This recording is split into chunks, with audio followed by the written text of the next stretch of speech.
A distalização de molar pode ser uma peça-chave dessa terapêutica, associado a alavancas, muitas vezes trazendo resultados belíssimos e muito bem indicados na clínica ortodôntica.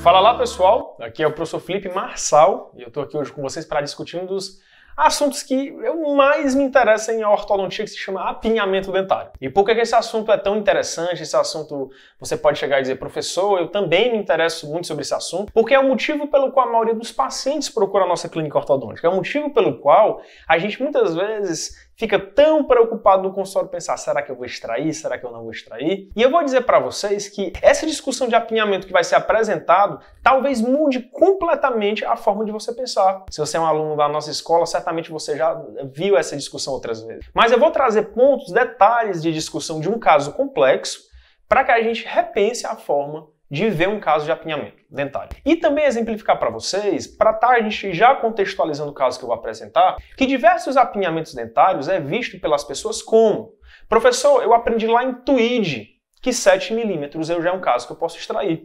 Professor, eu aprendi na literatura mais atual, num livro, que 10 milímetros de apinhamento é um caso que eu vou pensar em extrair. Eu vou dizer para você que você esqueça tudo isso que você leu para repensar comigo esse caso que está por vir e a gente poder conversar melhor sobre apinhamento dentário em tratamentos ortodônticos.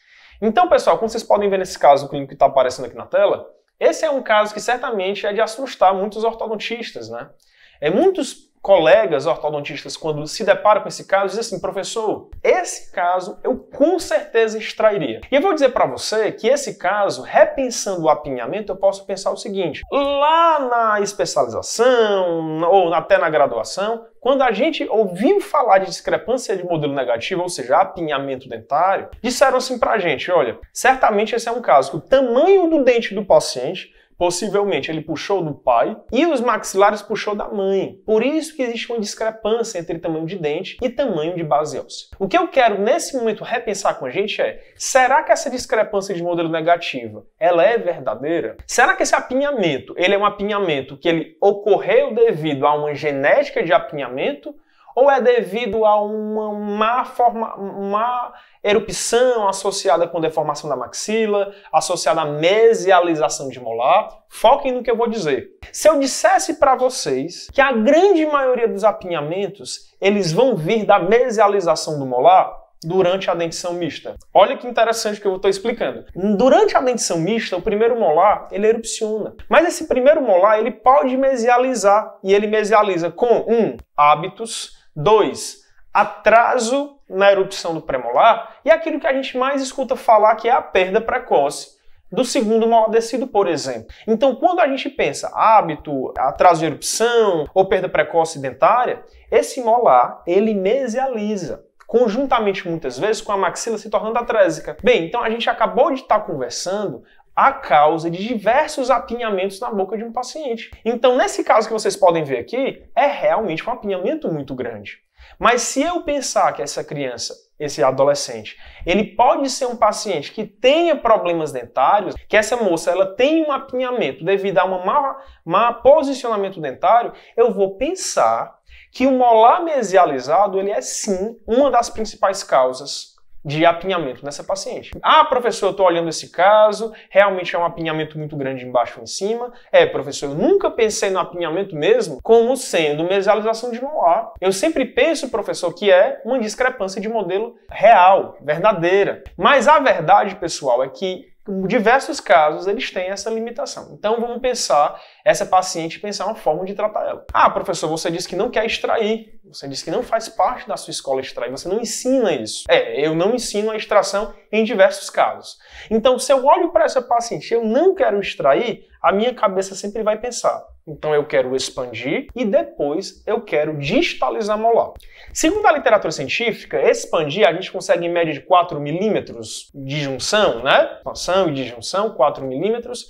E quando eu penso na distalização de molar, boas distalizações, também 4 milímetros. Só daí a gente conquista 8 milímetros, né, de espaços e sem pensar a vestibularização dentária que pode vir também do tratamento ortodôntico.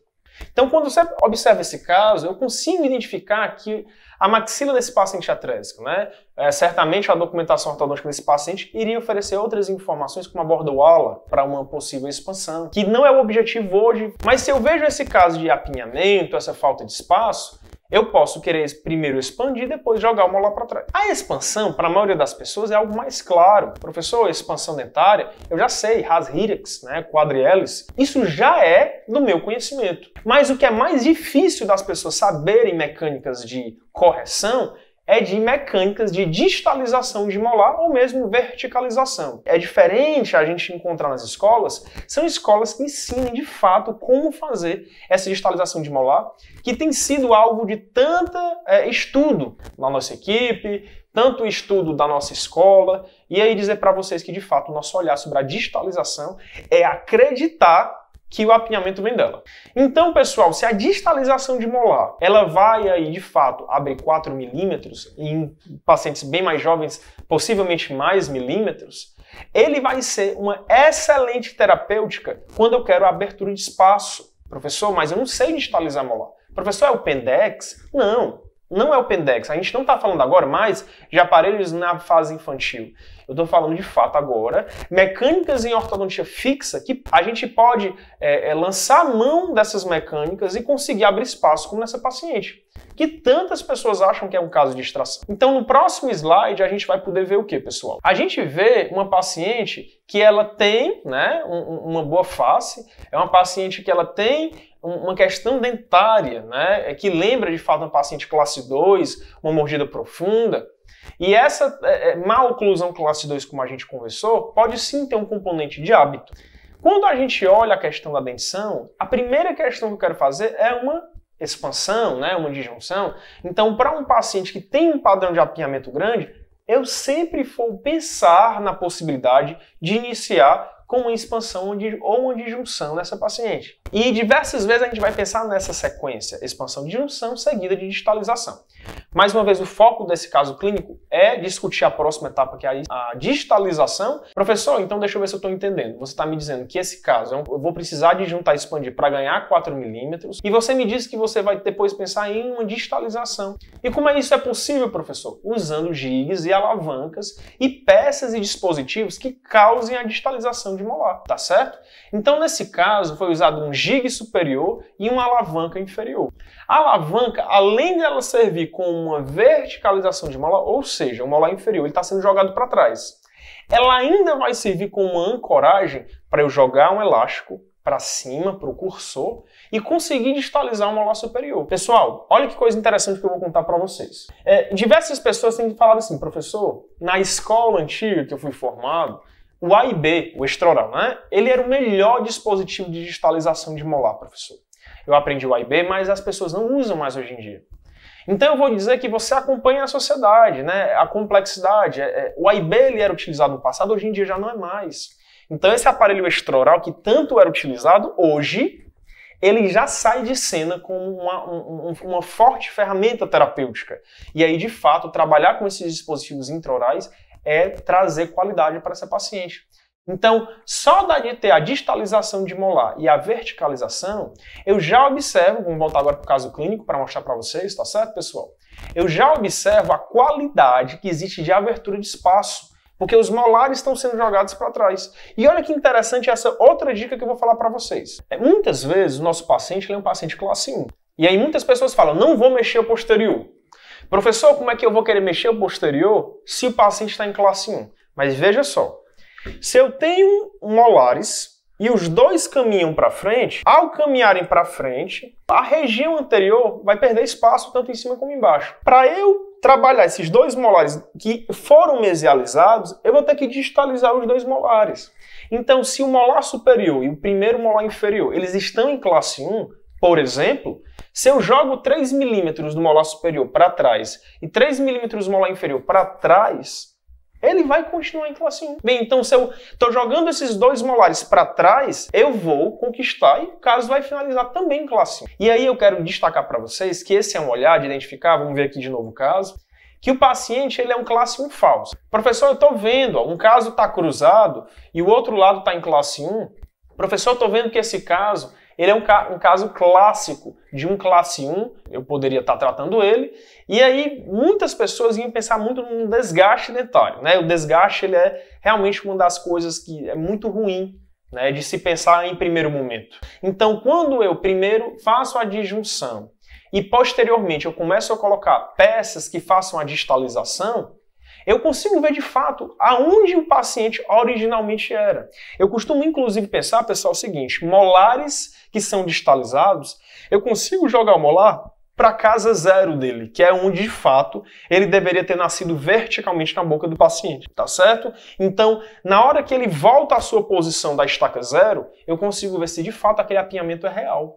Então, nesse caso daqui, eu consigo ver que os meus dentes inferiores, eles já estão se alinhando e o superior já abriu espaço e aqui está sendo feito o quê? Um binário. Ah, professor, mas você colocou uma molinha aqui, certo. Por que a mola foi colocada nessa região, nessa fase do tratamento? Porque o molar foi jogado para trás, o pré-molar foi jogado para trás e eu apresentava em algumas regiões da boca do meu paciente alguns diastemas. Então, se eu quero rotacionar o meu incisivo lateral, a molinha ela vai empurrar esses dentes para trás e eu vou observar que o caso ele começa a abrir o espaço que eu tanto quero. Professor, nossa, não imaginei que esse espaço iria se abrir.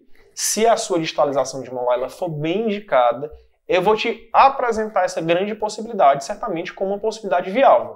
Tá certo? Então, a mecânica de cursores e alavancas, elas sempre vão se tornar possíveis. Aqui, que a alavanca é embaixo, eu vou ter a possibilidade de verticalizar o molar, então vou jogar o molar para trás, e esse jig está jogando o molar também para trás por um elástico que vai ser encaixado nessa região. O elástico vai ser jogado nessa região, é o elástico em quarto pesado. A distalização de molar, ela foi a peça-chave da segunda fase do tratamento dessa paciente, abrindo espaço devido.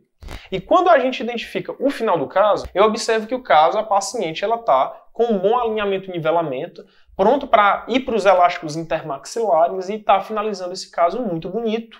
Professor, esse caso teve desgaste, você fez desgastes nessa paciente, né? Professor, mas você deve ter feito alguma coisa. Não, o que foi feito foi a expansão de junção seguida de distalização. Então, se você não conhece sobre jigs e alavancas, cursores, né?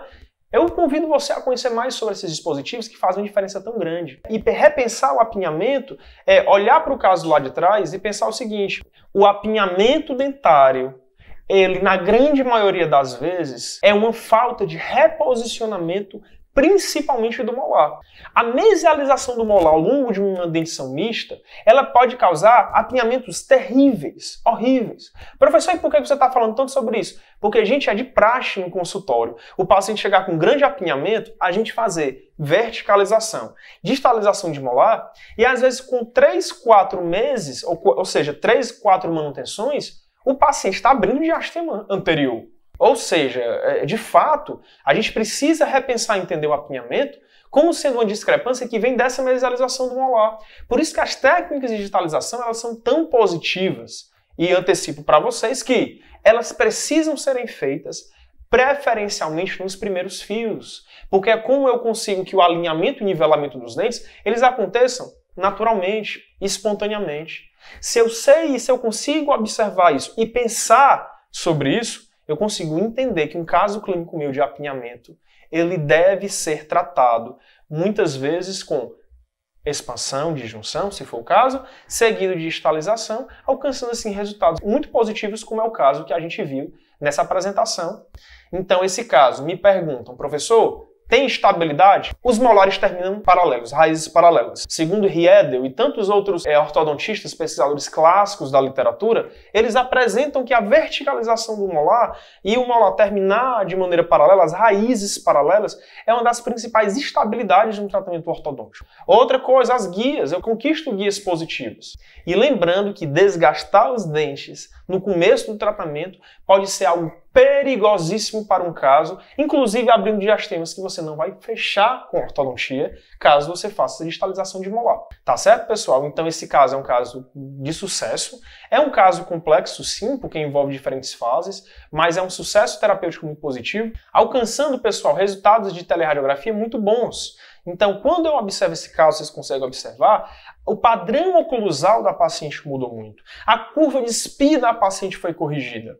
E o melhor é pensar que esses casos eles podem ser tratados aproximadamente em 1 ano ou até menos, muitas vezes, quando eu não preciso de uma disjunção antes, né, desse tratamento com ortodontia fixa. Então, repensar o apinhamento é entender que, sim, ele pode ser tratado antecipadamente. 2, a distalização de molé pode ser uma peça-chave dessa terapêutica, associado a alavancas, muitas vezes, trazendo resultados belíssimos e muito bem indicados na clínica ortodôntica. Então, se você gostou desse caso, assistiu esse caso e pensou, poxa, professor, quero poder tratar casos assim também, eu quero poder entender melhor casos complexos assim no meu consultório e tratar, ter um sucesso terapêutico, porque, pessoal, nada paga a gente chegar em casa e saber que os nossos casos estão evoluindo muito bem, não é verdade?